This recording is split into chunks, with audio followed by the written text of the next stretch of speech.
From the central coast of New South Wales, Australia, it's the #1 podcast for the X-Men animated series. This is Generation X-Men with Bender and Brooksy. Yes, thanks, Steve. This is Generation X-Men. I'm Bender, and with me, as always, is Brooksy. Hey. Like the name suggests, we are Generation X-Men, and you are too.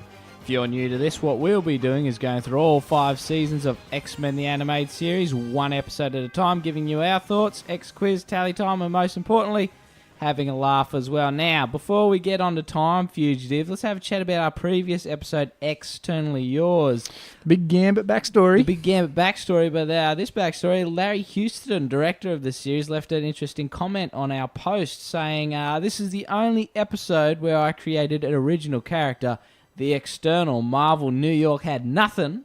Nothing. And I had to get the show into production. Now, that's pretty neat, eh? Yeah. I thought it was sort of unheard of that a director of a series who doesn't really have that sort of creative license to create characters just to gets to chuck in the design or whatever he wants to a character like in a popular series like X-Men. Even so, I'm not too sure how much influence it had in the comic books. But I've heard of this stuff happening before with Batman the Animated Series, with the Harley Quinn character and Lockup. I'm not too sure. Maybe I'll get our listeners in who are familiar with the comic books to see how big a splash the external made from the series to the comic books. But from what I gather, he had the sort of control over what the external looked like, the colour scheme and that sort of thing. Did you read up anything about that at all? No, I didn't follow up on the external, but I thought it was very interesting. Yeah, that's a great little point there. I hope Larry drops more gems on us like that. I mean, give us some more, Larry. Yeah, I don't know if that was if you're reading the Leewald's book previously on X-Men, if they mentioned anything like that. No, they didn't create a new character, so they wouldn't mention it. Not to that part yet. When's Larry's book coming out? I want to read Larry's previously on X-Men, because they talk about how many times he had to send the show back to, say, the animation studio to fix up all the problems. I don't think they touch upon that in the book very much. They just concentrate on the story writing sort of thing. I'd like to hear some more of the animation backstory. That'd be really neat. But anyway, Time Fugitives, that's today's episode. Really cool title. Really relates to the story that we're going to see. Bishop and Cable, the time-travelling heroes in their first episode together. Technically not sharing any screen time so far, but I'll count it as their first episode together. But I'll let everyone know straight up that Time Fugitives Part 1 and 2 cemented Cable as me as a Cable fan. He's your favourite. Or a Cable guy, as it were. But yeah, I think there's all that sort of future stuff that he is running and gunning from those Terminator knockoffs, those Apocalypse brand Terminators. That was a cool scene for me, just rewatching it tonight. Do you remember much about this episode? Only vaguely. Vaguely, eh? Well, just from what we gathered today, it seemed like it was another. So I wanted to revisit what they did with Days of Future Past. Yeah. And more time travel. More time travel. Well, this episode felt very fast because they were covering a lot of stuff to establish and all the sort of lore that they're about to set up. But before we break it down, it's time for X Quiz. Pop quiz, Hotshot. Pop quiz! Pop quiz, asshole. Time for a surprise quiz? Gonna be a pop quiz on Wednesday. There's a pop quiz. Pop quiz.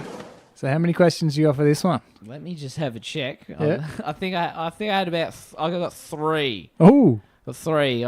You warned me last week that there's a lot of unpacking to do in this one. I was kept my eyes open. I just couldn't see that much trivia. I've got a bad eye for it, but I thought 3 was a valiant effort on my behalf. How about you? I got 6. Well, my valiant effort wasn't valiant enough, so you can kick it off this time. Let's see how many questions get doubled up too, because there seem to be a lot of names and numbers. I'd say you've got 3 of my 6.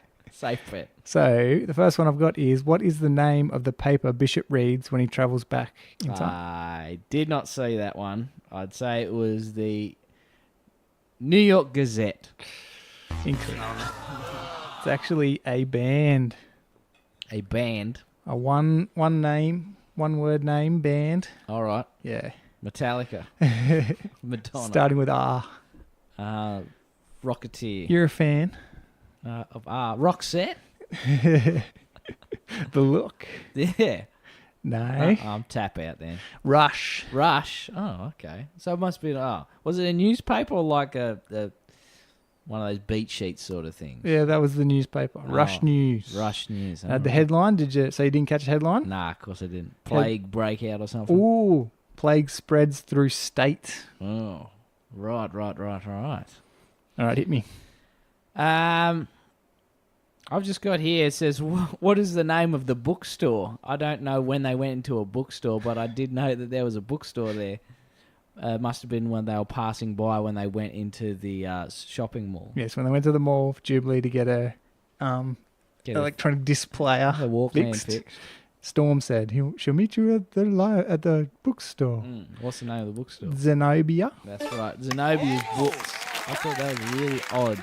I thought it said xenophobia. I thought, nah, Zenobia. Zenobia, is that someone's name? I'm not aware. I couldn't find anyone. Didn't check anyone out? No. Oh, you got that one. Okay, so after Bishop gets a paper, he gets a magazine. What is the name of the magazine? Rush. I don't know. I wasn't paying attention. Mad Magazine. No, this one's a bit more basic. All right. It Magazine. No. It's Magazine 2. Magazine 2. Yes. So that's a resurgent of a number popping up as trivia, yeah? Oh, no, they were just building numbers and street numbers, eh? Yeah. And no, they were on T-shirts and stuff. No, okay. That's a bit weird. Anyway, when Jubilee gets a busted Walkman, she goes into electronics store. What's the name of the store clerk? Adrian Houston. There's a lot of Houstons in this. Oh, yeah. Okay, so that was my next question as well. Yep, so we've got one shared question. So what is the name of the electronic store? I wrote it. Oh, it's just called Electronic. That's what it says on the board on top of it. But then when Beast is going to look for his stuff at the hospital, he has the business card. Oh, is it just Adrian's Electronics then? No, it's someone else's electronics. Houston's Electronics. It is Emmett's electronic store. It's going to fix Emmett. Yes, that's what I thought. Is this Emmett from... I'm going down to Emmett's Fixer Shop to fix Emmett. Well, he does have to fix a Walkman, so that's pretty... I had two thoughts on this. So that Emmett's Fixer Shop is from the Andy Griffith show. I had to look that up. Yeah. I didn't know. And then the other Emmett that comes to mind, because it is... time travel. Yeah. Doc Brown. Oh, right.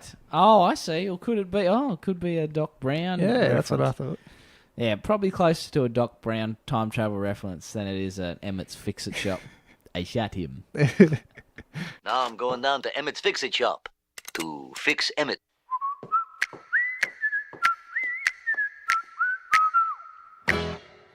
Okay, my last question. What is the blood specimen number of the store clerk? Is it 555? 0555? That is correct. Bing, bing, bing, bing, bing. There are a lot of numbers there. And that was my last question as well. See, so it's good that I had 6, because then we had 6. That's right. So, yeah, we doubled up a couple of times. But, this one had a lot more X-quiz than the previous couple, right? Yeah, definitely. For sure. Previously on X-Men. So previously on X-Men, we are going back to Days of Future Past. So we got all the time travel in this one. They go back through the Bishop story about how he's going back in time to stop the assassination of the 90s and all that sort of jazz. So that's pretty much all previously on X-Men is just all Days of Future Past. Yeah, it looked like, keeping in tone with the last couple of previous on X-Men, this looked like a best of Bishop sort of highlight reel. But no, it didn't really show much what he was doing, but just background on his character and such. But it's time for the breakdown. Break it down! Break it down! Now it's time for a breakdown. Breakdown. Where is she? So today we are doing episode 20, season 2, episode 7, Time Fugitives, part 1. The original air date for this one was December 11, 1993. It was written by Michael Edens and directed by Larry Houston. On ya, Larry. So the episode starts in a totally run-down city, and there's Terminators everywhere. It's just, they are Terminators. That's all they are. Yeah, they've got like a tracking shot, and then the foot comes into frame. Yeah. The only thing it was missing was a skull and Sarah Connor saying that voiceover right at the start. Judgment Day, 1997. They even got like the red screen from the eye as well. Yeah, It's got just total knockoff. The total close-up of the, extreme close-up of the Terminator eye. That was in the second one, in the first one. But in the second one, the post-apocalyptic future and the Terminator War, that's a big-time nod. Gets a big-time nod in this episode, which is pretty cool. Yeah. Probably why I liked it as a kid. I didn't even make the connection as a kid that this is Terminator. And then we see Cable. He's back. He's back and he's kicking some robot knockoff Terminator ass. And then we find out he's in City, New York, year 3999 AD. 39.99. And Cable is a badass killing T-800s everywhere. That's my next note. He sure is. He's got his team there, but he's the does. only one who's really taking care of business. So do you know what the team's called? Nah, I have no idea. Is it Excalibur? It is Clan Chosen. Clan Chosen? Yeah, the team led by Cable and in his alternate/future ruled by Apocalypse. So, yeah, his team here, we got the first chick with Mr. Sinister black flat top is Hope. Hope? Oh, okay. Yeah. And she says, Apocalypse forces are too strong. And then Cable's like, we're not retreating. It's victory or death. Mm-hmm. And so they all charge out into the open and they're nailing all the machines. Mm-hmm. And then the rest of the team come out then to join him. Mm. So we got Dawn Silk. Yeah. And that's the redhead chick with the bandoliers and the face markings. Yeah. And then we got Kane. He's the one with like the Jack's arms or the Colossus arms. You know that guy? Oh yeah, with the exposed human chest. Yes. Yeah, it looked like a metal suit when he just didn't have a shirt on underneath. That's what I've noticed about that rock and roll sort of dude. And then we got Bork, who's the bioorganic construct. Bork. Oh, is he the robot looking dude? Yeah. I like Bork. Yeah. So as the battle rages below, Apocalypse stands above and does what Apocalypse does best. He's monologuing. Mm-hmm. Only delay the inevitable. I, who am eternal, can never be defeated. That seems to be a popular line of his. I should go back here. I wrote down War Machine cameo. Did you catch War Machine getting shot by Cable? No. I should have had that as a trivia question. Well, he was coloured like purple and silver. Right. And he was one of the backup dudes to the Terminators, and I think Cable shot him in the face. Or something. Okay, because Yeah. War Machine's in later. Yeah, I know. I saw Yeah. that cameo, but there was like even an earlier cameo of War Machine. Okay. It was only really quick because it got blowed up. Apparently, those cameos were just chucked in there, right? Yeah. Like, they didn't ask for permission from No, anybody. Some of them they didn't have permission. They just throw them in and go, oh yeah, who's that? That's cool. Too late to change it now. Yeah, so Apocalypse is like, exterminate the vermin. And above Apocalypse in the sky, there's like a heap of clouds and they start swirling and we can see Bishop sort of doing like front flips. Yeah, in doing it. somersaults through time. Was this a temporal storm? Yeah, so Apocalypse lets us know what's actually happening. And then sort of turns into like this big like time twister. Yes. And it starts spitting out like these bolts of yellow light. Yeah.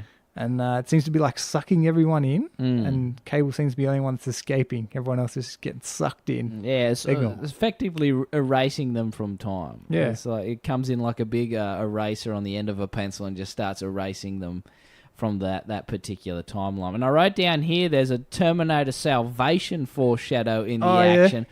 One of the Terminators grabs Cable by the leg, similar to the opening scene in Terminator Salvation where John Connor, played by Christian Bale, is fighting one of those big-ass, I think they're T-600s that's just got him by the leg, and real similar sort of action vibe there. I want to know if, the storyboard artist for Terminator Salvation drew inspiration from this Yeah, from his X-Men. childhood. Yeah. Well, it could have been a sort of drawing an inspiration from an original inspiration of a Terminator thing. Could have been coming full circle. That'd be interesting, but I strongly doubt that. If you even remember that mediocre movie there with Australia's own Sam Worthington. No. Yeah, I don't want to remember. Yeah, I tuned out after the second one. Oh yeah, that's a good time to tune out. But I do like, how they always make nods to existing Arnold Schwarzenegger lines. They did "I'll be back" the best way, I thought, in Terminator Salvation. Right. It was sort of obvious in its execution, but Christian Bale said he just said it in a way, "I'll be back." I thought, oh, that's said with a sort of believability rather than a wink and a nod sort of thing. So that's one good thing to come out of Salvation. That, and he's still listening to Guns N' Roses. So, Cable, he takes cover under a building and he pops a cube out of his arm, which is now robotic. Yes. He doesn't got the real arms anymore. Yes. So I guess that's what happens after 2,000 years of living Yeah. since the last time we saw him. Well, they finally decided to keep canon with the comic books. There's always been a robot arm. But this is the first appearance of computer. I always thought that was the coolest thing. His computer was a little cube that lived in his arm. That was neat. Now it just looks like Google Home. I haven't got a Google Home. So Hey, Google. Google Home. You just change it to computer? So he asks Google Home, what is Apocalypse doing? And then it tells him that it's not Apocalypse, and somehow the past is changing, and their present is altering itself to respond to a new past. Right. And Cable asks, what can he do? And the computer says, there is nothing you can do. As soon as the time stream has realigned, you and your world will cease to exist. I thought the time storm, the temporal storm there, I thought that's, just watching it now, is a really interesting way of changing the future, because in all movies it just sort of happens. Yeah, you don't see it. You don't see it affect the people living in the future. You'd think it would just sort of change. It's usually like a blinding light, Yeah. and then it just cuts. Yeah, that's usually how they do it. But this thing is something, this temporal storm is something that you can escape from if you're quick enough, but ultimately hopeless if you haven't got a time machine yourself. So Cable then retreats from the advancing Terminators and asks the computer, what does he have to fix in the past to preserve this future time? Why does Cable want to fix this shithouse future time? That seems pretty selfish. Just to save a couple of his friends that get sucked up by the temporal storm, he should be going back, asking the computer, how can I unfuck the future so everything's nice again? But who knows? So the computer tells Cable that the disruption of time started when Bishop went back in Days of Future Past. Oh, it's gone that far back. So we cut to Bishop returning to Forge in New York, and this time it's 2055 AD, and which is the same as Days of Future Past Part 2 when he comes back. Yep. But this time there's no Sentinels and there's a plague. Yes. Still a very bleak future. Yeah, so Forge says that the plague still rages, and Bishop's like, what plague? What plague? So Forge shows him that two of the mutants that we saw in Days of Future Past now have the plague. Yes. And then Forge can't remember sending Bishop back to save Senator Kelly, as this new timeline removes his memories. Right. And replaces them with ones of the plague. Yeah, the current ones. So Bishop has been outside of time so he can remember. Yeah. Forge then explains that the plague mutated inside infected mutants to become deadly, and so the mutants were to blame for the virus. And then Bishop then asks why the X-Men couldn't find a way to stop it. And Forge has no memory of the X-Men. So Bishop's straight in, get me back there. Yeah, Where are my X-Men? Where are my X-Men? Something massive happened to the X-Men that's like a little foreshadowing to what comes up later in the episode. But that's a real crazy line. X-Men? What are the X-Men? Get me back there. So again, Forge sets up the time machine and Bishop goes back in time.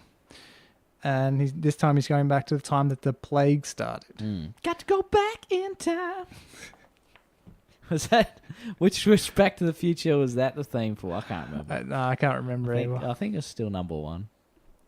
So he lands in a similar alleyway that we usually see him show up in. Yeah, it always ends up somewhere quiet, which is interesting. Because that's where Kyle Reese showed up, in an alleyway. They always show up in the middle of nowhere. All the Terminators. They should have gone all out with it and just had him appear in a time orb that carves up either a truck or a fence. Or a bit of concrete. Go on. But maybe they saved that for robots. But anyway, yeah. And of course, his awesome harmonic theme's back. Yeah, it's back. I love that harmonica theme.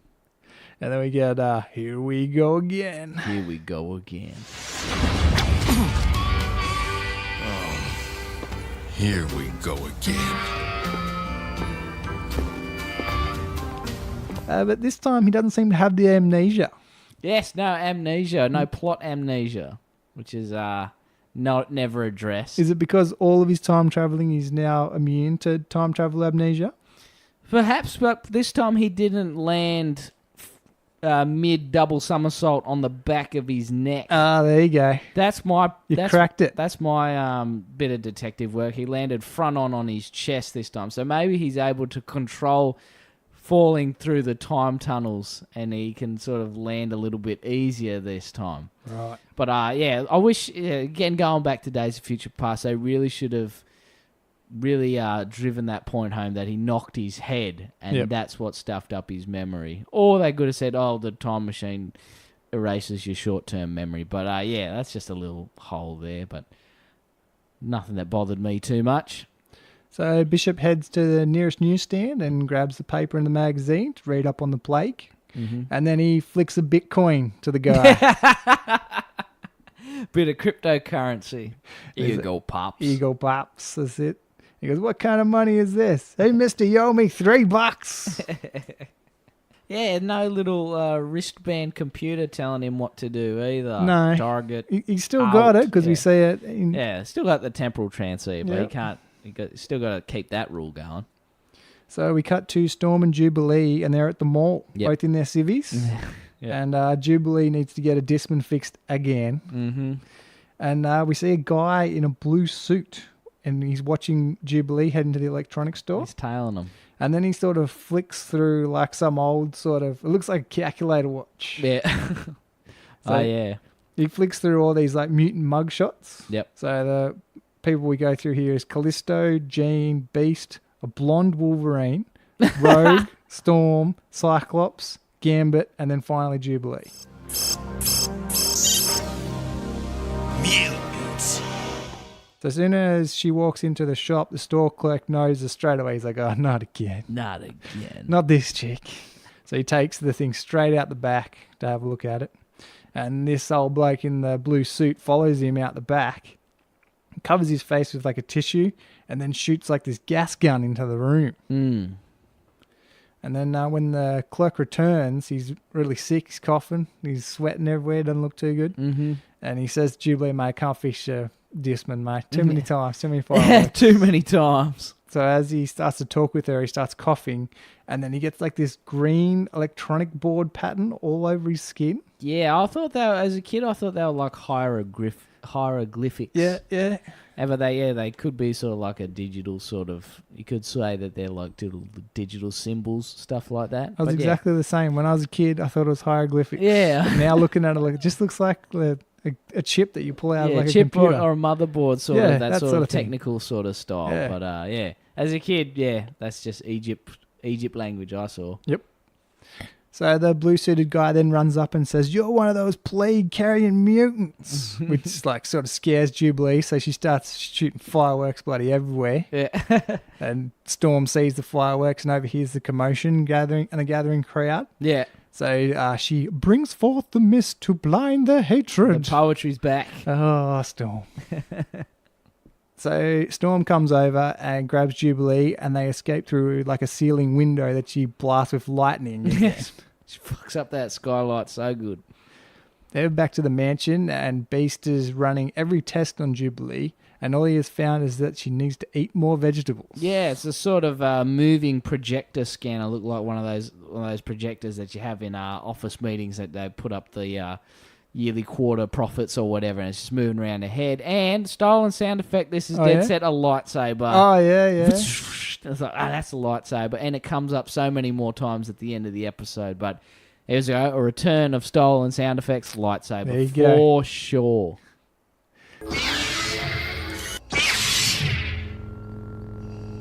I see you have constructed a new lightsaber. So Beast then heads to the pathology lab at the city hospital to check out the samples of the infected patients. So this is where you get that list of all the infected people, and there's like a few Houstons on there, and I guess like a couple of crew or like the family of the crew. And that sort of things storyboard on there. artists, I reckon. But yeah, this is Beast not learning for breaking and entering. He wasn't allowed to check all that shit out, No, right? just because he can't just show up. Because he can, he just went in straight through the window there. Yep. He's going to get got again. He's going to go back to jail. So we get X-White back to the war room where Cyclops is showing the team what's on the news. And the mutants are getting quarantined in their houses by people in these like spacesuit style get-up. Yeah, the hazmat suits, but a little bit more spacey. Yeah, that just reminded me of like E.T. Oh, yeah, it's been ages since I've seen E.T. It's not even on my IMDb list because I don't remember enough about it for me to say I've watched it. See, I had E.T. recorded off the TV. Oh, okay. I think E.T. was one of the ones that had like the Super Nintendo ads on it. Oh, really? That's how old I had that one recorded. Do you like E.T.? Is it something you Nope. watched? No. Why was it recorded then? I think it used to scare my brother too. Oh, really? Yeah. I had a feeling that it scared Lawley as well. Yeah. It didn't scare me. That's not the alien I'm most afraid of. Who is the alien you're most scared of? That one. Because they're fucking birds that make that noise. Oh, yeah, they are. They are birds that I thought, and if I was walking to school through that fucking forest that we had to walk through, and I'd hear that, and I couldn't see the bird, I'd sprint to school. So, okay, this is after me. Gotta get to school quickly or dive in the closest mud puddle. So then we see old mate in the suit again from the mall, and he's here shouting at the mutants. And he's like, they all carry the plague. We should get rid of them. Send it back to where they came And from. then Storm does her bloody Saturday Night Fever, pointing to the sky. I recognize him from the mall. Yeah, we also see like cameos from Mole, who's getting eggs and shit chucked at him, right? Yes. One of the mutants getting quarantined. Inside the second story, we see old mate Mole, and I think it's Scaleface. Scale. One of your mates, the Morlocks. Bloody hell. So downtown Bishop, he's already there, and like the crowd sort of rushing towards the building. I didn't understand that bit. What, they want to get the plague? What, they're quarantining these guys in the building, and then everyone in that noisy crowd just like, oh yeah, let's rush to the bloody building. Let's rush them and get sick. Yeah. Fucking morons. Idiots. I used to deserve to get the plague. So on the ground, we got the Foh. The Foh are back. They're back again. And they're revving up the crowd. Being racist. So Bishop makes his way out to the front and tells everyone to go home as the mutants didn't cause the plague. Go home! The plague isn't caused by mutants! He's one of them! He's a mutant! So of course the Foh just start firing on him. And Yeah, some dude just draws a gun and shoots him right in the chest. yeah, and because he's a mutant, he's like, don't make me hurt you. He absorbs that and sends it right back, starts shooting a moat into the Yeah. concrete there, building up a bit of Good use of his power. yeah, a bit of defense against the riders. So the X-Men are showing up here on the Blackbird, and there's like Rogue and Storm are outside flying, and they notice that the mob is attacking Bishop, Yes. and then Wolverine's like, Bishop, what's that time jockey doing? What's that time jockey doing back? I like that line because time jockey is just a hilarious combination of words. So as the plane sort of arrives overhead, it sort of starts to hover there, and Jean levitates herself down, and then Cyclops, Wolverine, and Gambit all jump on this like rope wire that lowers themselves down. They've all got like a little foothold in it. Yeah, that's pretty neat. So who's flying the plane? That's on autopilot, probably. Jesus, take the wheel. And then Cyclops is like, we've got to calm that mob down before somebody gets hurt. And Wolverine's diving straight at Bishop, says, I'll take care of old Scarface. Yeah. So he's coming in fast, and he's got the adamantium weight to him. He'd be coming in like, I just think of when Itchy and Scratchy episode, Itchy drops that penny off the tower. All right, yeah. And Abraham Lincoln's, wow, it's hitting so much speed. Wolverine would be like an adamantium cannonball once he hits. And Bishop doesn't sell it at all. He just gets, Wolverine lands on him and just starts shaking him off. Well, he does have the claw draw, nails it into the building to slow his fall okay, down. I'll miss that, yeah. Yeah. So yeah, that's our first claw draw for for the episode. Good thing you're keeping count. I didn't count them this time. So he jumps on Bishop's back, and then Bishop sort of just throws him into the crowd. So now the crowd starts to gather around Wolverine. This gives him like stacks on. Yeah. Wasn't the crowd throwing eggs and shit at Bishop as well? I think it was, and he had some line like, "You people won't listen till somebody makes you," and then Wolverine gets him. I thought that was pretty funny. We also see that guy in like the Spartan shirt that we've seen before. We saw him in Sabretooth's head. He was in that mob. He's back again. Spartan shirt makes another cameo. So then Cyclops orders Storm to disperse the mob, so she uses rain to quench their thirst for violence. Storm. So everyone starts to run away except for one of the fuck goons. And he pulls a gun and just shoots Storm out of the sky. He knows how to deal with this bitch. That seems to be the go-to move. She always gets shot out of the sky. Because she's too busy talking in the sky. She should hide behind something when she's summoning this. Lightning shield. Must be hard. So yeah, she falls out of the sky and Bishop runs over and catches her. Mm-hmm. So then Rogue flies over and picks up this fuck goon. Yes. She crushes his gun, says, "I'm getting tired of putting up with your garbage like you." Yeah. And she drops him into the dumpster, kicks the dumpster down the street. Yeah, slams the door and gives it a big punt down the street. That's great. That was a really good moment there from Rogue. So then Jean levitates herself and Cyclops down the street. And Cyclops here is like, You really did it this time, Bishop. You turned this situation into a riot. Bishop's like, "I was trying to save lives." Is this pulled straight from like a renegade cop captain scene from a movie? Like, dead set. This is exactly what it is. It feels like a speech like that. The cop was laying his life on the line. Wait a minute. I'm the captain. I do all the yelling. Exactly. You really did it this time, Bishop. That is classic Captain. It's exactly what they were pulling it from. Captain Loose Cannon Cop banter. I was trying to save lives, yours and millions in my future. Again.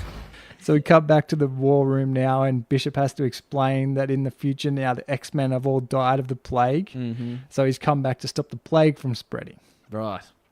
And then Beast then shows up in the war room. And he's wearing his like white doctor's coat and glasses. So you know what he's about to say is going to be scientifically accurate. Yeah. And he explains that the virus is genetically engineered and is lethal, but it is lethal now, but is very unstable. It isn't lethal now. It's very unstable. But if it comes into contact with the mutant DNA, it will be deadly. Right. So yeah. Super deadly for mutants. So Cyclops suggests they should contact the president to quell this plague hysteria. Mm-hmm. And then we get an X-wipe to the headquarters of the FOH. Yeah, I wrote down HQOFOH. If you want to abbreviate that. I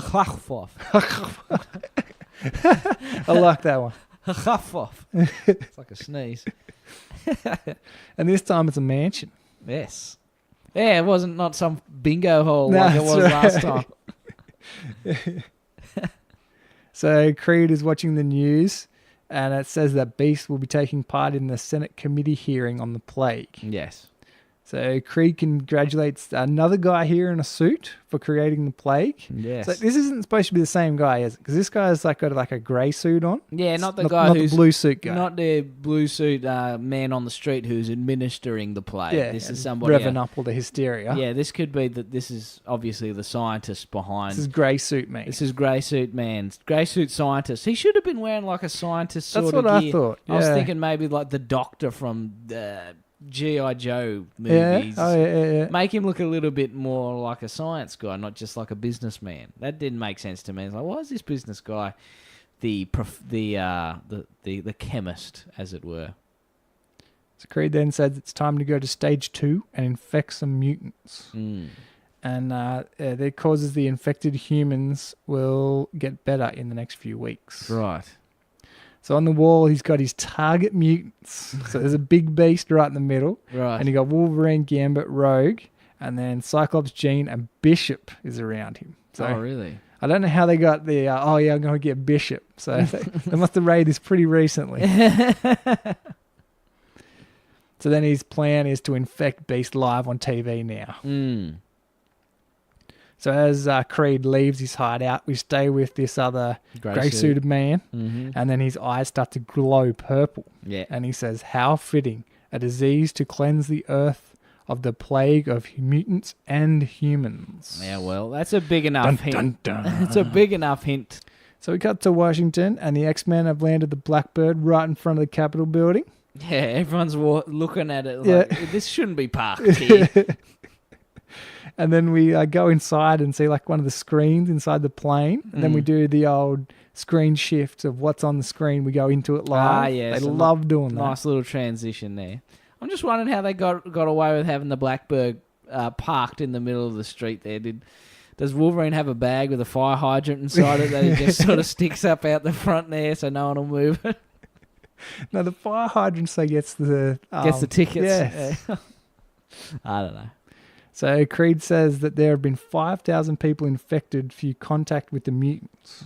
And the chairman jumps up and he's like, there have been no infected mutants. I don't have any notes for this scene. This scene, yeah? I didn't write any notes down. Maybe because I knew it so well, because I was knowing what was happening the whole time. I'm very familiar with this part of the scene this part of the episode for some reason.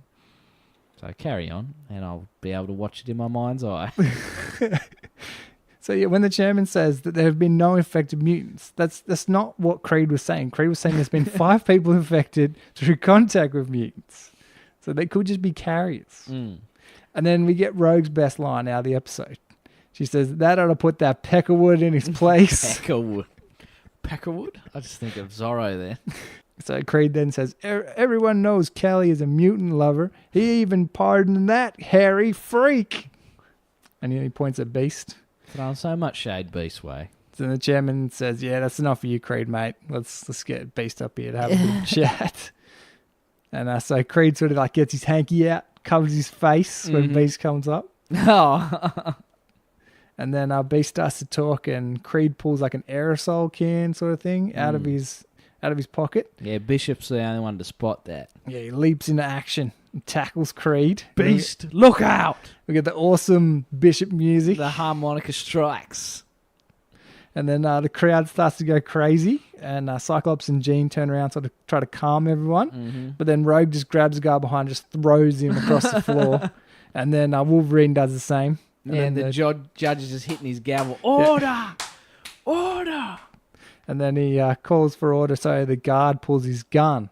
And then the Fog guy just tackles him, takes the gun off him, and then just starts shooting at the X-Men. So then what does Cyclops do? Yeah, return fire. Just fuck you. My gun's better. No bullets. So in the struggle, the aerosol can has infected Creed, who then blames it on the mutants. So he's standing there in front of all the cameras, and he's like, let the world see the mutants carry the plague. And he like pulls open his shirt, and he's got like the virus all over his skin. Covered in hieroglyphs. So then Cyclops orders everyone back to the Blackbird before they start another riot. He's still doing his cop thing.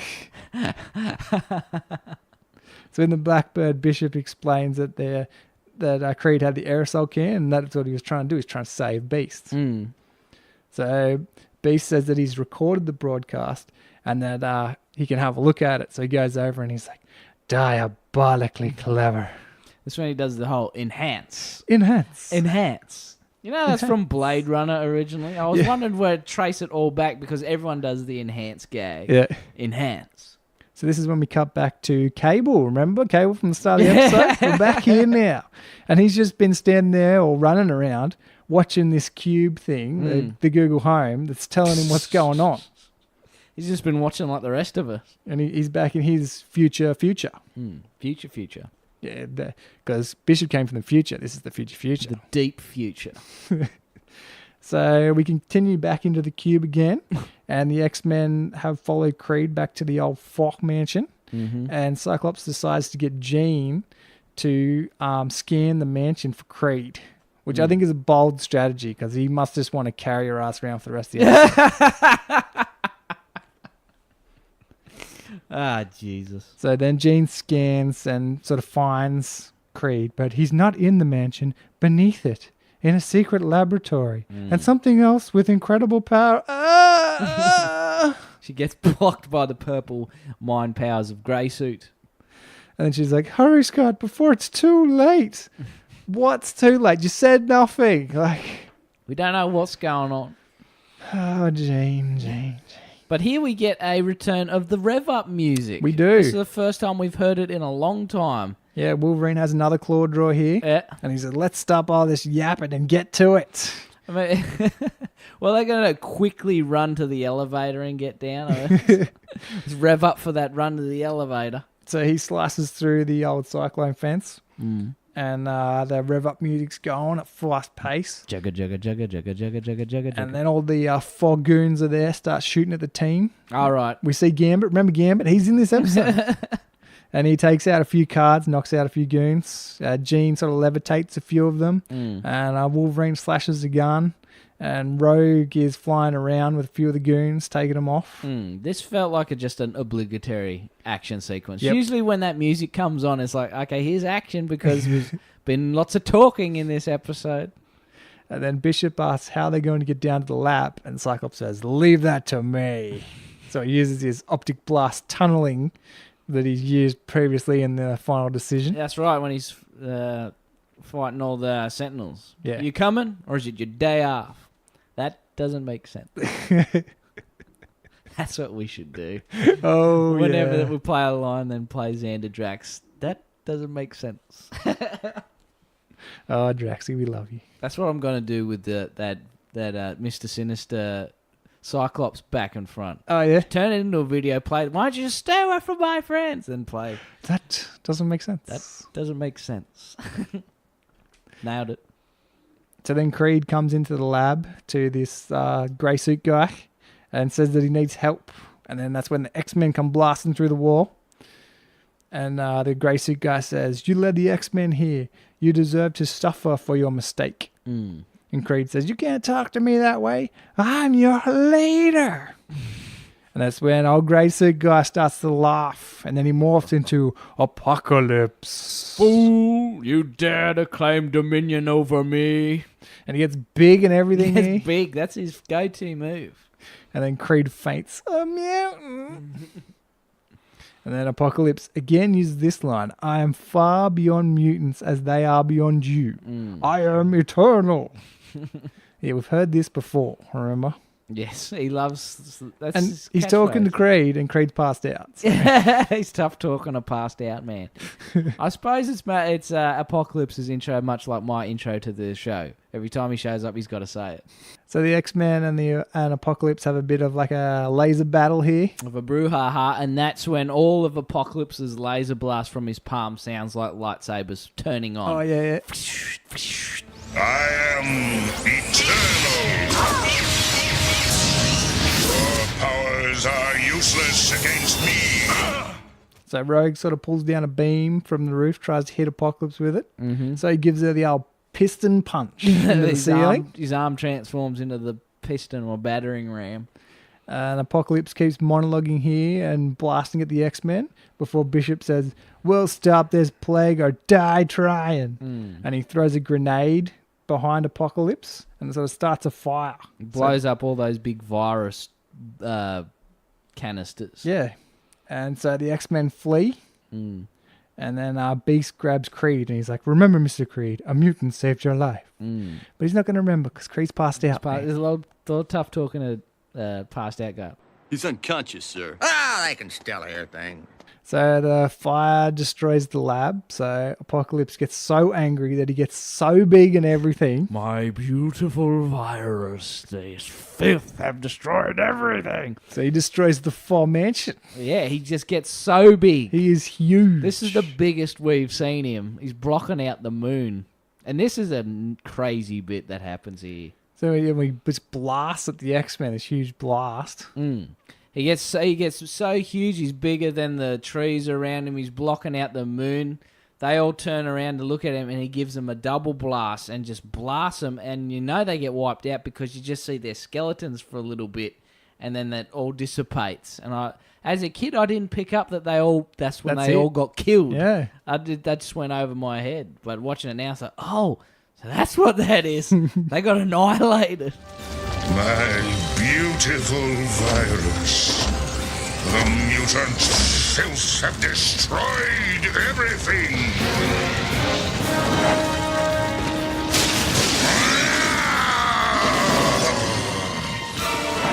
X-Men.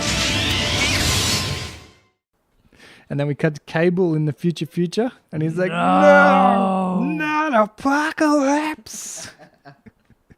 And then the Cube explains that because of Bishop, the plague never infected mutants, and the antibodies key to the stabilization of the mutant genetic code were never created. And over time, uncontrolled mutations developed, destroying the mutant race, rapidly changing our time. Good work, computer. And so during this monologue from the old Cube, we see Colossus with Liliana. Liliana's She's sick. And then we got Warpath, Feral, and Cannonball, and also the Clan Chosen. Mm-hmm. And they're all slowly disappearing around Cable. Yeah, and Cable's wondering why they're disappearing. If our future is to survive, the mutant plague must occur. What do I do? To save my world, I have to help Apocalypse destroy a past one. And that's the big cliffhanger. To be continued. And that's the end of that chapter. So, what do you think about this one, Bender?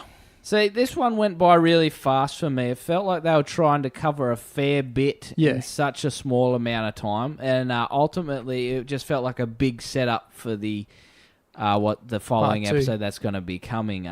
There's not a lot of enjoyment had for this one. It's not nearly as good as Days of Future Past Part 1 that exists as its own sort of episode that is full of action where it needs to be, full of jokes and badass lines where it needs to be. So, if we're going to compare the time travel episodes thus far, Days of Future Past Part 1 is still miles ahead of where Time Fugitives Part 1 is. So I'm thinking that the Time Fugitives Part 2 is going to be the winner. But from what I remember, not having rewatched it in a while, they do just repeat a lot of the same scenes. Yes. But Cable sort of pops up now. Yep. But in this episode, I do like all the future stuff with the Terminator references, the first appearance of Computer. We should talk about Computer for a section. It's a lady's voice who's the voice of Siri. It's Siri or whatever's. What's Iron Man's new computer head thing called now that Jarvis is turned into Vision? I think her name is Sarah or Rebecca or something like that. But anyway, it reminded me of that because I really like that.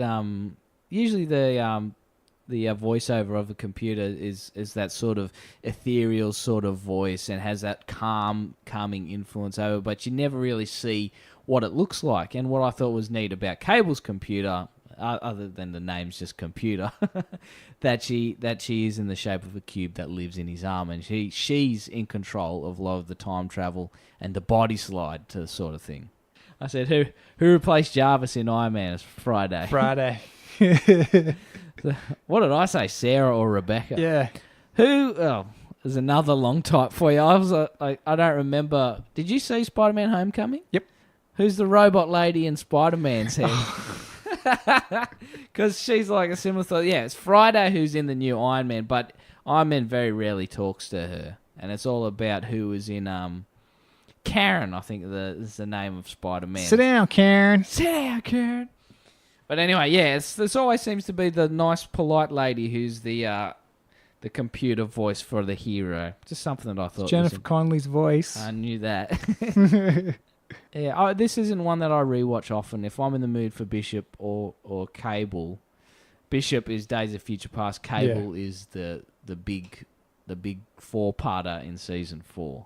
But this was one of the episodes that made me fall in love with Cable as a character. The dude from the future with the guns fighting Terminators. What do you think of this one, Brooksy? I really didn't enjoy it. Yeah, I think it's time travel. I'm not really a fan of time travel. I'm not a fan of the time travel stories. And that made me start looking up time travel movies. Yeah. How many time travel movies do you rate? Terminator 2. That's about it. That's about it. But that doesn't register as a time travel movie to me. Yeah. That's just one of the ingredients that they travel to the past, and the most of the story is there. It doesn't have to worry about this interfering with that or this or Back to the Future, that sort of thing. But I don't watch a lot of time travel movies. No. Neither do I. Yeah, so you got like Back to the Future. The other ones that I wrote down that I enjoyed was Looper. Oh, I liked Looper. That was pretty good. Austin Powers. All right, they're probably the best time travel movies. Hot Tub Time Machine. I didn't like that. You didn't enjoy that? That's a fucking stupid movie. And then there's like Bill and Ted. Oh, yeah. And excellent. Then you got Men in Black 3. Oh, yeah. And you got Teenage Mutant Ninja Turtles number 3. Oh, Jesus. Yeah, not a lot of winners here. No, and like 12 Monkeys. Yeah, that was not the movie that I was expecting to watch coming from a Bruce Willis. Sort No. of. So, And, I think it's time travel. I'm just not a big fan of the time travel. You forgot Harry Potter number 3. I haven't seen that yet. Well, don't have to worry about it. It's not very good. Sorry, Harry Potter fans. I'm not a fan of the franchise. And I've only seen the first 2. That's all you need to see. They don't really get much better than They that. reckon the 4th one's good, though. That's what I've heard. From who? That's Harry Potter fans. Normal people. Honest trailers. Oh, okay. Well, we trust those guys. Those guys are great. I'm going to have to put up the X-Men animated series one. Oh, yes. I'll throw it up on the Facebook this week because, it's pretty awesome. Yeah, I've sort of subconsciously stolen a lot of jokes there. The Gene X-gasms, that's where that's from. I thought I was being funny in the original. Nah, stole it from Honest Trailers. So, what was your favourite part? My favourite part? I'd say just I think my favourite part would be the opening with Cable, just running and gunning through the future and the Terminator 2 references. I mean, Terminator 2 is one of my favourite movies of all time. And any time that's referenced in any sort of media, whether it be music, animation, comic books, it's a big tick for me. So that's probably my favourite bit, that opening when Cable's running and gunning through all that sort of stuff. So, have you seen the new Deadpool trailer? I have seen the new Speaking Deadpool trailer. of Cable. We'll have to get into that later. We'll cover all the basic stuff here. My favourite quote, I'll just look that up for you now because I really can't remember. There's nothing that's really sticking in my head. But my favourite quote, I think, would be the Apocalypse one because it's so complex and really sort of, again, sells his character. Fool, you dare claim dominion over me. All right, yeah. That is a really big, wordy sort of reply and really tells you so much about Apocalypse and his advanced knowledge. He's very articulate and really thinks highly of himself. To say that someone else could possibly claim dominion over him is just ludicrous. So what was your favourite bit, Brooksy? Favourite bit, favourite quote? Well, I've tried to bring the comedy out of this episode. That's sort of what I took out. That's all I liked. So I did enjoy the Cyclops angry cop versus Bishop. You really did it this time, Bishop. I was trying to save lives. So yeah, that's pretty good from Bishop. Because that's the first time I've laughed at anything Cyclops has said. I used to hate what he says. So this time I'm like, who wrote these lines? This is great. More angry sergeant. Have him captain. be the pissed off captain or whatever. That's a good character for him. And my favourite quote was Wolverine when he says, Bishop, what's that time jockey doing back? Okay, that's pretty strong.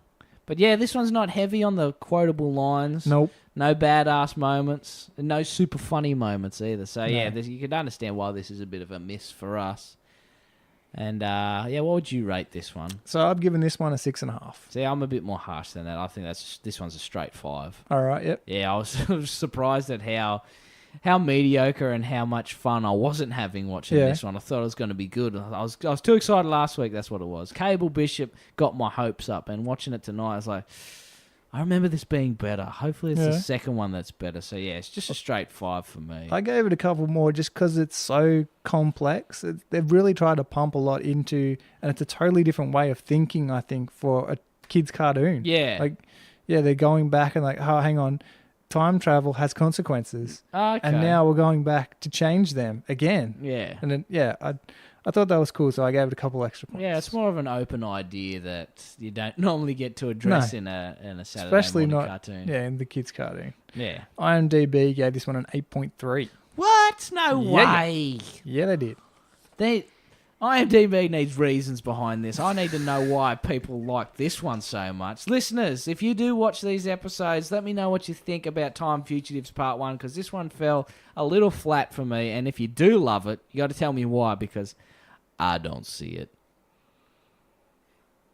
So, let's break out the tally time. I don't think there's that many in this there's one. not much at anything. Pretty quiet. So no beast quotes. Mm-hmm. We got the 3 claw draws. So we got 3 plus the 36 we've already had this season is 39. Plus season 1 is now up to 83. It's 83 in 20 episodes.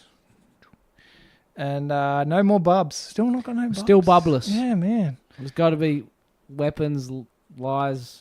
Weapon X lies and videotapes. That's got to be where the bubs are coming. That's got to be where they live. And we kind of got a Jean faint, but not really. It's got a half faint, yeah, which we won't not count. She just got lightheaded. And there, you've already mentioned all those sound effects. Yeah. All right, it's time for shout-outs and mailbag. Now, Brooksy, I understand you have a proper Generation X-Men name for us. I've got a couple. I want you to decide. Not me to decide. What one do you enjoy? Oh, let me have it. So, we've got X-Mail. X-Mail. Mutant Mail. Mutant Mail. Generation Mailbag. All right. Or the Professor's Postbag. Professor's Postbag. Look, you heard it there. I popped on Generation Mailbag the loudest. So I think we're going to have to go Generation Mailbag. Okay. I really like that one. What was the last one? Professor's Postbag. Professor's Postbag. Nah, if we're going with the alliteration, it needed a third P in there. Yeah, I couldn't find one. Couldn't find? I was like, Professor's Postbox, Postbag, Post. P.O. Professor Postbox. P.O. Professor Postage Package. Post Pass. But no, I'm going with Generation Mailbag. So we've got Generation Mailbag. Do we have any mail in Generation Mailbag or shout-outs today? I did want to give a shout-out to our mate, Pat Gunter.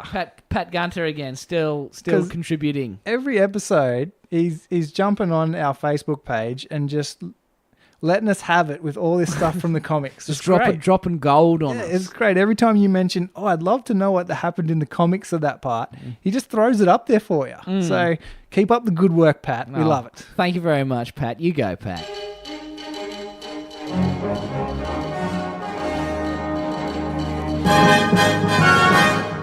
All right, now it's time for news in the world of Marvel and films. What has dropped recently is the Deadpool trailer. I think it's the official trailer because we had the teaser with him painting, but this is the Meet Cable sort of trailer, right? So what did you think of this one, Brooksy?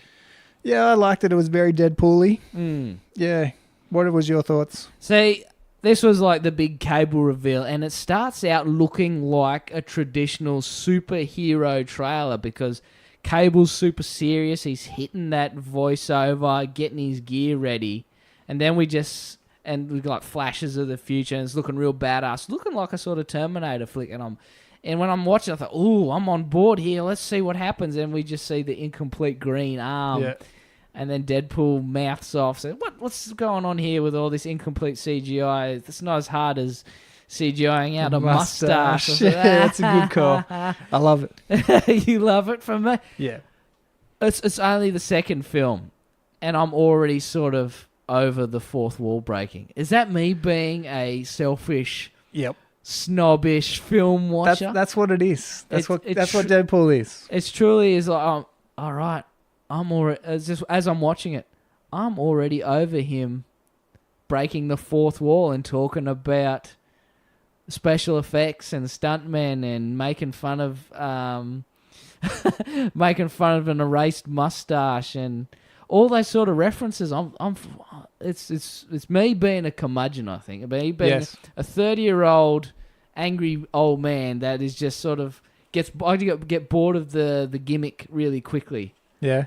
So that's why you don't read the comic. That's why I don't read the comic, because the comics are so full on. The movie, the first movie, I was like, oh yeah, this is pretty neat. We're breaking the fourth wall. He's making lots of jokes. I figure after seeing the first one, I think, okay, this could probably get the stalest quickest, as opposed to the MCU jokes per minute sort of thing. But yeah, for me already, I'm more interested in the Cable serious side of things. I'm ready. I'm about ready in comic book movies to start taking them seriously again. That's why Black Panther looks really cool to me. Right. It's another Marvel film that's dropped, not related to X-Men or anything, but that one looks like, hey, we're taking it seriously. Our hero's strong with like real sort of issues that he's dealing with, becoming king and the burden of being a superhero and a king and all that, and a villain that looks pretty memorable as well. That's what I'm really into at the moment. This whole joke factory and Deadpool is,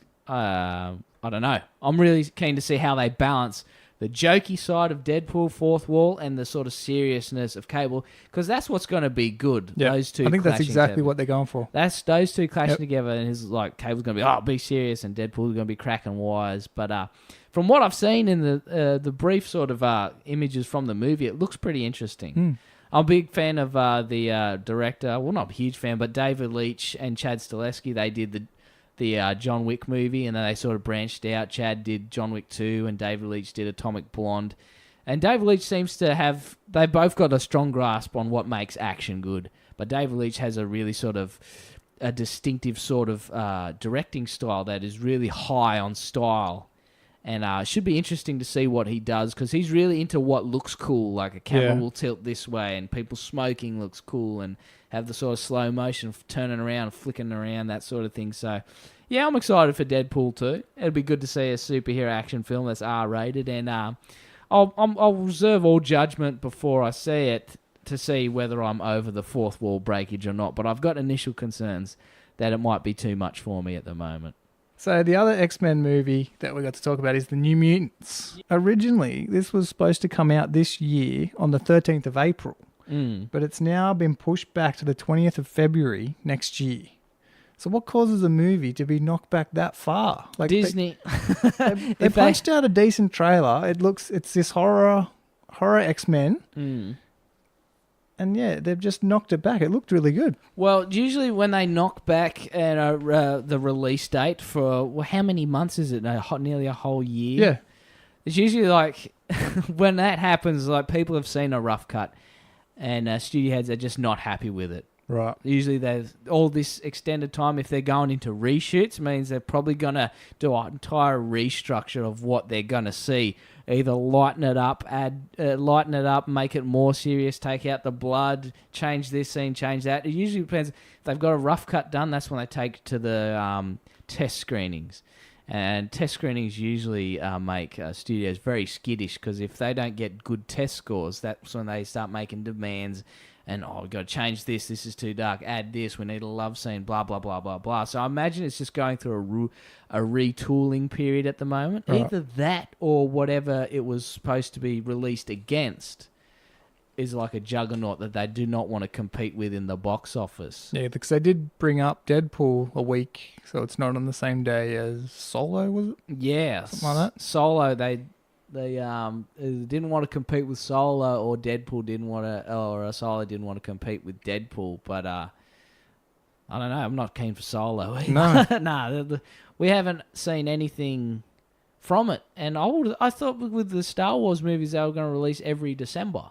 Yeah, because that's usually what it is. You get Last Jedi December, and Rogue One last year was in December, and Force Awakens was December before. Sort of associated as being a Christmas release now. But with New Mutants being pushed back, because there was talk of Disney and Fox merging. I don't know if it's in the can yet, but now I'm hearing rumours and reading online that maybe the deal's not going through at all. So maybe the X-Men MCU crossover won't be happening. So who knows why it's really being pushed back. But it is an interesting sort of story that's coming up. It'll be interesting to see how this Dark Phoenix goes, because... Yeah, it's been really quiet on all the Marvel News Facebook pages or news sources. It's just Simon Kinberg directing. Yeah. No more Bryan Singer. No. Magneto's back. Professor X is back. Mystique's back. All the cast that was supposedly off contract after Apocalypse, Michael Fassbender, James McAvoy, Jennifer Lawrence, they're all back, and I don't remember hearing a big signing deal anywhere through SJU or any other the movie news that what I listened to, there was just no one talking about it, and it's gone really under the radar. I mean, a couple of weeks ago, they released some production photos of Jean Grey turning into the Phoenix, a couple of shots of Fassbender, McAvoy, and Lawrence. That's the only reason I knew that they were back. I was like, oh, they're back. They must have worked out a pretty sweet deal. But Simon Kinberg, he's been involved with a lot of the X-Men films, just in, I think, a producing and a writing standpoint. Yeah. Correct me if I'm wrong, listeners. But this is his first crack at directing one, so it should be interesting to see what he does. And another adaptation of the Dark Phoenix saga, whether they go the X-Men 3 route or follow the X-Men animated series, follow the comic books, or do something totally different. It'll be an interesting... had to see how it unfolds. I hope they do something different. Yeah. I hope they don't follow the comic books or the animated series or X-Men 3. All right. I'd like to see it totally different again, kind of like Days of Future Past, with the comics different, the animated series different, and when they did the movie, it was different. I don't like being able to sort of predict what's going to happen in a movie if they just follow the comic books exactly or follow the series exactly. I like adaptations, not translations. Yep. Yeah, when I heard about this Fox X-Men Marvel deal, the one thing I was looking forward to is the suits. Yes. I think it's time for them to be in their comic book or animated series costumes. This is all we get from the Marvel cinematic universe. They're all in those costumes. They're not in black leather, some random sort of shit. Space. That's what I really enjoyed about the end of the Apocalypse. Yeah, they're getting real close to what they're they getting look like. close. But yeah, throw them in them. That's because if they do come to this MCU and they like full reboot the series, they need to do that. You reckon? Yeah, it needs to. Do you want to see Wolverine in the yellow spandex? Yes, I do. More than anything? Yes. You want to see him in the mask? Because that is Wolverine. Wolverine's not Hugh Jackman. We don't need Hugh Jackman. Whoa. Do you not like what Hugh Jackman did with Wolverine? It's nothing to do with that. But Wolverine should be Wolverine. Wolverine should be Wolverine in a yellow suit. Oh, wow. That is a huge statement. That is a huge statement because... I look at Wolverine in the suit. It's not. I don't think it's the suit that makes him. I don't think it's the mask that makes him. And from a logic standpoint, Batman wears the mask to protect his identity. Why does Wolverine need to wear the mask? To help him look more like the little Wolverine. But would you go see big name Batman that wasn't wearing the mask? Well, I think it's totally different. The mask is truly iconic to who Batman is. Batman is his persona. Wolverine is just always Wolverine. I'd see him just without the mask. And to me, I'm really attached to the Hugh Jackman update. Is that Wolverine is the guy in jeans and a singlet.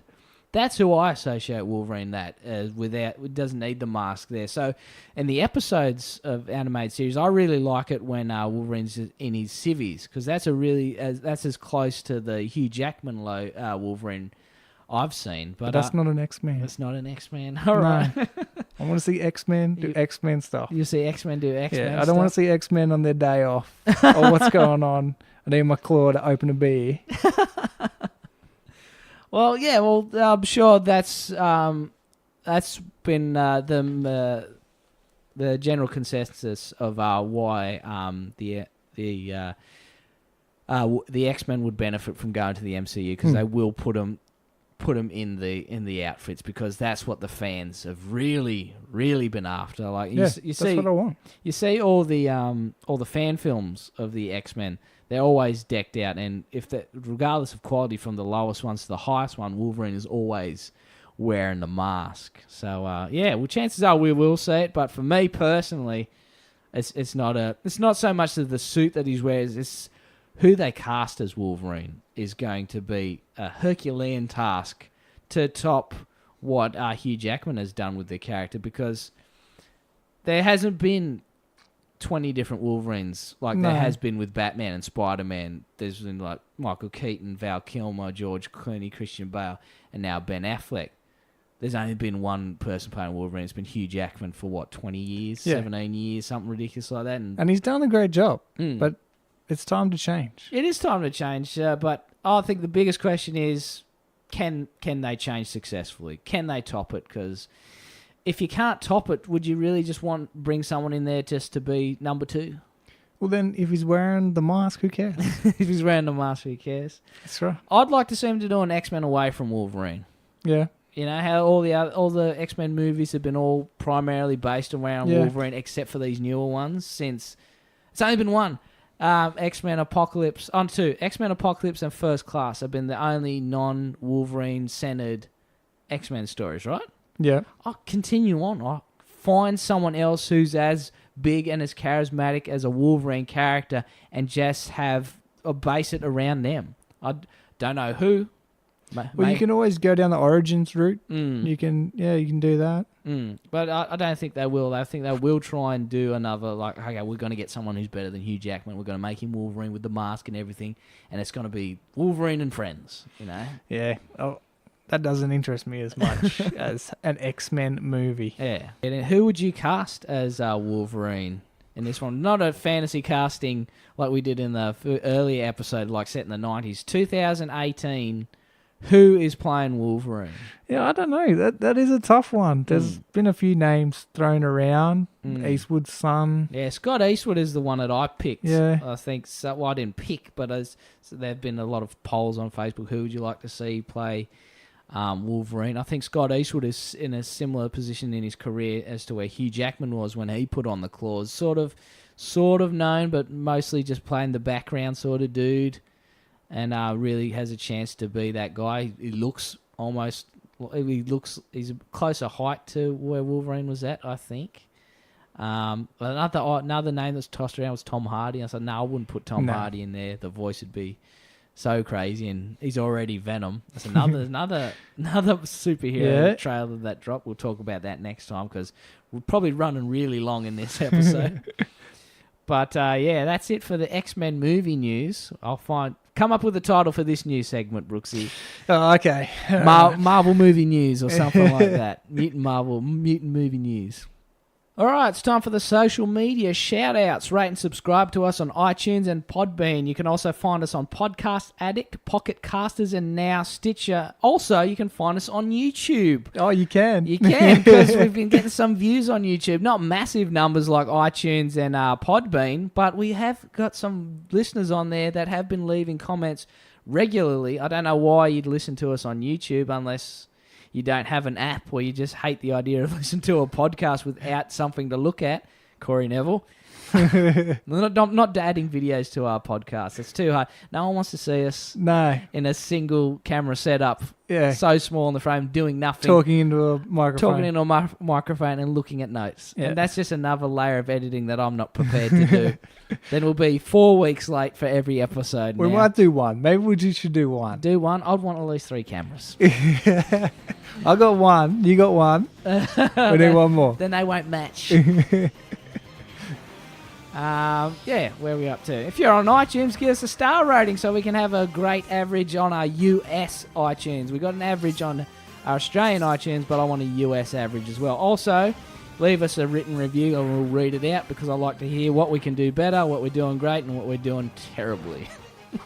Like and share our page on Facebook at Generation X-Men. Share us to any X-Men fans who'd like to hear 2 Australians bang on about mutants for an hour. You can also follow us on Twitter and Instagram at GenXmenPod for some behind-the-scenes photos, videos, and Meme Monday. Or you can contact us via Facebook IM or by email, generationxmenpodcast@gmail.com. So, what's up for us next week, Brooks? Next episode is number 21, Season 2, Episode 8, Time Fugitives Part 2. Hopefully this one delivers. Hopefully this is the one I've been waiting for, because I was a little bit let down with this one. Yeah. All right, that's it from us here at Generation X-Men. Hope you've had as much listening as we have had talking. Wherever you are around the world, thank you for your time and attention. Next week, we've got Time Fugitives Part 2 with Breakdown, Tally Time, and Claw Draw. Like the Terminator, we'll be back, and we look forward to your company then. Thanks for hosting, Brooksy. No worries, Bender. Take it easy, mate. Bye-bye. See ya.